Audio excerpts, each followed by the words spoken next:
Hey guys, Lieutenant Kyrus here today.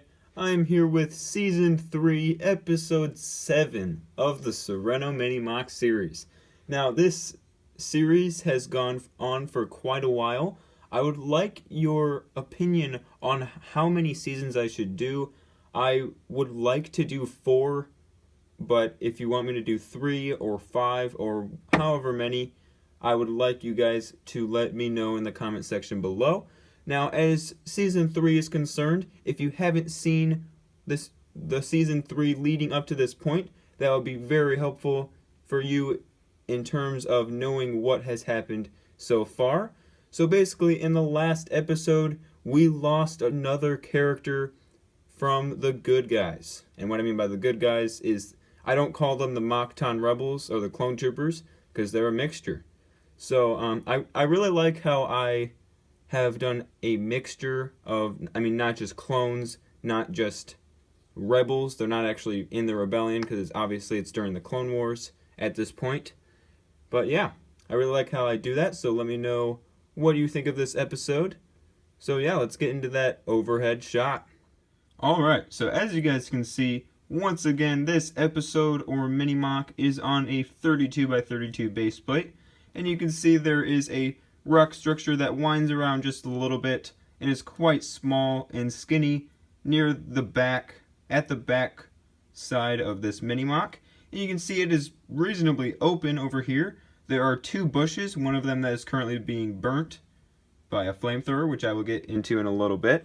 And there's also one of these trees that I've liked using in the Serenno Mini MOC series with these 1x1 dark bluish gray cylinders and some olive green 4x3 leaves. So I really like how I added those. And what I tried to do with this, which I thought turned out really cool, is kind of make a ridge and somewhat a cave, but not really, kind of just like an overlap of the rock structure to make it look like, and that's why I added some dark brown in there, my favorite Lego color, for some mud. So yeah, now I will get into the top of the rock structure. Sorry for the weird lighting there, guys. And what this terrorist is doing up here, which is Lannick, one of my favorite Star Wars species. Alright, so like I already said, this is another terrorist that has actually been in a few episodes based in Season 2. I don't think he's been in Season 3 yet. And after the death of 3 terrorists, courtesy of Des Canoein, Braz, his second in command, gathered more terrorists, including an Umbaran, and this Lannick terrorist, as you see right in front of you, who is named Dridge. Dridge will become larger and larger of a part as the season continues, so be sure to notice him. So yeah, he is basically up here and opening spray fire all over this area to try to hit the characters running in. As you can see, there is Des. He is scratching his head because he is kind of paranoid at this point, and he has probably a headache, and he's just kind of looking around. And you can see his wife next to him looking at him, wondering if he is okay. You can see over here is Sergeant Rash, introduced in Season 3, Episode 2.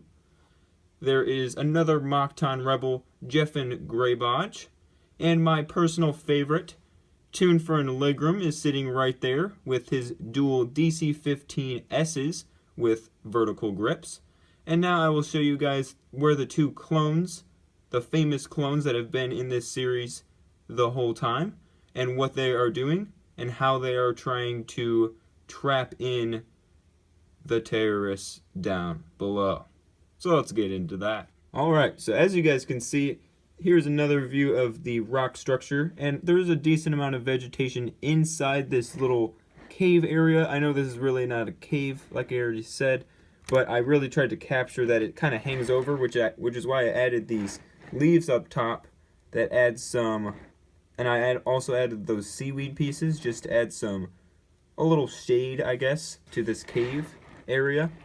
And you can see right over here is Spade and Trantos running in. Spade is currently trying to shoot the Umbaran terrorist, who is currently burning a bush with his flamethrower to try to distract the group running in to try to attack him, and protect Braz, who is now the leader of the terrorists.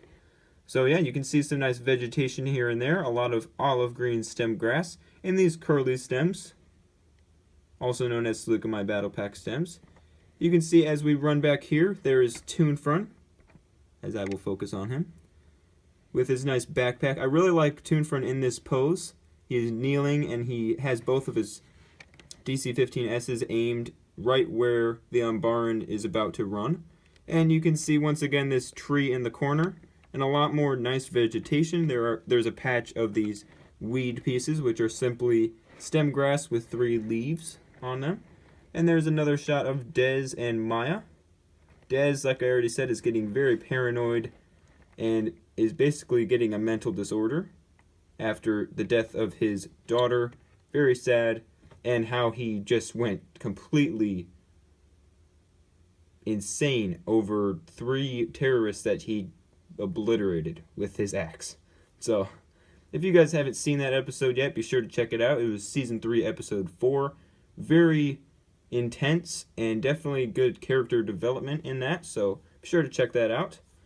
So yeah, you can see right over here there are 2 bushes. One of them is being burnt. I simply used some dark orange leaves on the bottom to show that they are getting burnt and they're smoking. And you can see some fire coming up from where the Umbaran is burning it with his flamethrower, which is from Kak. So now I will turn this over to the other side, where you can see Jeffin Greybodge, another Mokton rebel, and Sergeant Rash.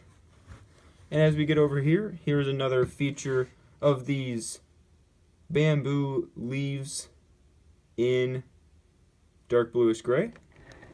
And there is Braz, who is holding his knife. He doesn't have a blaster rifle or anything like that. He just has his knife that he was luckily able to sneak up behind one of the Mokton rebels and take him out in the last episode. So yeah, that's about it for this episode. I hope you guys enjoyed it. Now we'll get to letting you guys go. Alright guys, that's about it for Season 3, Episode 7 of the Serenno Mini-MOC series. Stay tuned for Episode 8, which is the mid-season finale, since there will be 16 episodes. Next week, it will be a 48x48 MOC, and it will be quite intense. It obviously is a mid-season finale, so it will be quite intense. So stay tuned for that next Wednesday. So yeah, that's about it. Be sure to leave a like on the video to help me out. Be sure to check out my Instagram for daily behind-the-scenes updates on all my builds. And if you are new to my channel and you would like to check out my other videos, be sure to do that. And yeah, thanks for watching guys, and I will see you next time.